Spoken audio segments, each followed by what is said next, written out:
Hey guys, how's it going? Ghosty Rich here. So today I'm going to be showing you how to play with the new one channel layout. A lot of people have been already asking on the forum because June 5th is the big date where one channel is basically going to be taking over on YouTube. I've been using it for a couple months now and I've been loving it. I love how easy it is for people to find content on your channel. And of course, a lot of people aren't liking it because they don't find that they get the creativity they used to have. I guess you could say that. I don't know. I love the banner. I love the new look of the channels, and I love how organized all the new stuff is. Again, it's all personal preference. But anyways, to get on point and show you guys, how to use it and to give you some tips and tricks when using it. So first thing, if you just open it up and say, you are all blank, you have nothing on your channel, I'll show you some quick things if you're switching over from an old channel layout. One, as you'll see, your friends are now here, so all those when you box somebody or anything like that, these are good friends of mine, so I box them here, and you can edit that through links, which I'll show you in a sec. And then another thing I'm gonna go into just right now off the bat, you'll see this thing called popular. Now what this is channels that are like yours or popular, and what happens is it'll post them on your channel, and then you think, okay, maybe I don't want these here, so it doesn't distract my subscribers. I'm going to tell you now, you should leave them enabled. The reason why I say that is if you disable it, then it takes you off the chances of being on this list. If you're not on this list, then it could cut down on a bit of traffic. That's all the new one channel layout's all about, is getting more traffic to your channel. If I were you, I would definitely leave this enabled, and that way if someone sees that your channel's like theirs, or if someone else who's watching someone else's channel sees your name there, they might click it, and then they might like your content, which means you get another sub, which is always nice.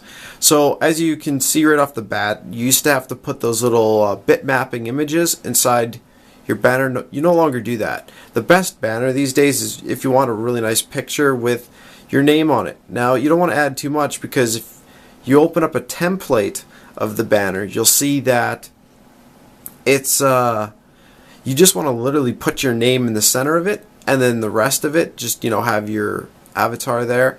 As soon as you start adding stuff, it starts getting cut off depending on what kind of device you're looking at it on. If you're looking at it on a cell phone and stuff like that. Let's see if I can pull this up really quickly here. So we're looking at my channel there. I'll show you what it looks like on a cell phone. So let's go to Ghosty Rich.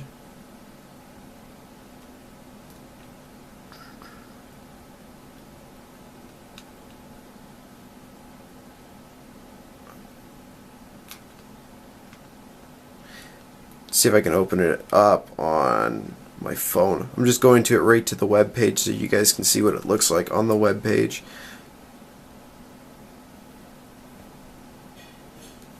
There. So as you can see, that's how it shows up on the web page.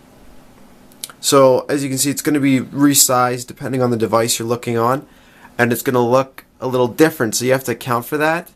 That's why I suggest not adding anything except for a channel name. As you can see now, you used to need the template, but if you're just putting your name on, if you click here and edit channel art, you'll see the dimensions right here. That's the size that they recommend you make it, and then literally just put your name right in the center of that and you're fine. If you are going to add like some pictures in the background, make sure that they're not too big, because they're not going to see it on certain devices and it'll look awkward. You'd think right now, well, who's going to look at it on different devices? I prefer looking at it on PC. I have one friend who actually only uses a TV to look at channels, and then there's other people who only search YouTube while they're at work and bored, so they'll click on it on their cell phone. If they're looking at your channel, you want it to look good, because if it looks good, who knows, you might get another sub. I don't really sub people on their channel and how it looks. I usually go by their content, but every person's different, remember that. And then of course your photos. These are other things, like I think these are mainly from Google Plus and stuff like that. I haven't done much into that. The next thing that we're going to go into is of course links.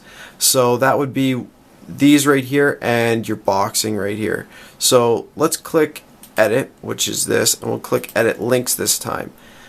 As you can see, now you're gonna, when you do edit links, you're gonna have to go to this drop down menu and you'll click Facebook, and then you put your Facebook in here, and then the same with Twitter. But as you can see, I have Facebook.com. I took my Facebook off because it was trying to do some weird stuff. With Twitter, as you can see, I added my Twitter account here, and it adds it there.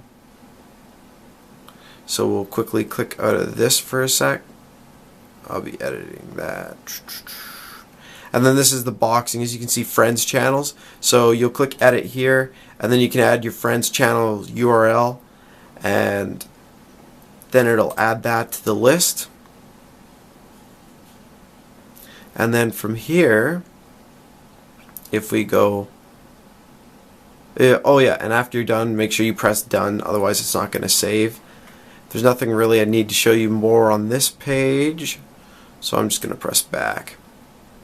And now the major thing with the new one channel, your playlists. This is important because this is how people are going to be viewing your content from now on, which gets you a lot more views, and if you're someone who's looking for content, makes it easier to find. What you're going to want to do is something that you see a lot of people looking at, or what's catching your people's eyes, you want to put on top. So that way if someone is watching one of your crappier videos and they click on your channel, then they see your good content and it's right here. I just put my recent uploads as my top one, so that way they could see what I've been doing lately. And then the next most viewed thing I have is my car video, so that's up, and then my home theater stuff, and so on and so forth. And then I got popular uploads on the bottom. I don't really want that up top because I find, you know, that's usually where people are coming to my channel from, so I don't usually put that there. And then I actually have a playlists one at the bottom so people can search through my playlists, all the different playlists. Alright, so as you can see, you can add sections. Now say if you make one and now it's going to appear at the bottom, you're like, well, how do I make it go up? As you can see, there's these little arrows here and it switches it up and down, so you can do that and just arrange them in the way that you want to. And then after you're done, you get something like this. So let me open something here. I was just working on a project here. So we're going to open my one channel, what it looks like. So as you can see, this is what it would look like on a TV. And if I were, you know, once you look at it here, that's what it looks like on a computer. So that's why I'm saying you have to make sure that you don't add too much to it, otherwise it's going to get cut off and stuff like that. Alright, well, I hope this kind of gave you a little bit of information on your one channel and how it works. Other than that, if you have any questions, post in the comment section below. I'll be happy to try and help you out, and we'll go from there. Thank you very much for watching, and like and subscribe. Thanks.